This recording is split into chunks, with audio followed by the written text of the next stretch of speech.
Daming nahulog na ano guys, oh. Itlog. Pati doon. Yan oh.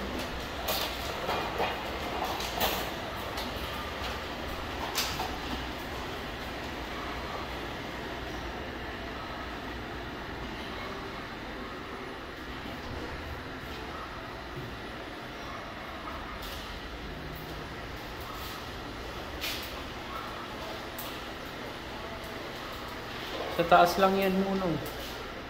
Kasi pinagsasabay nila ng ano, baba tsaka taas, kaya ano, maraming na huhulog.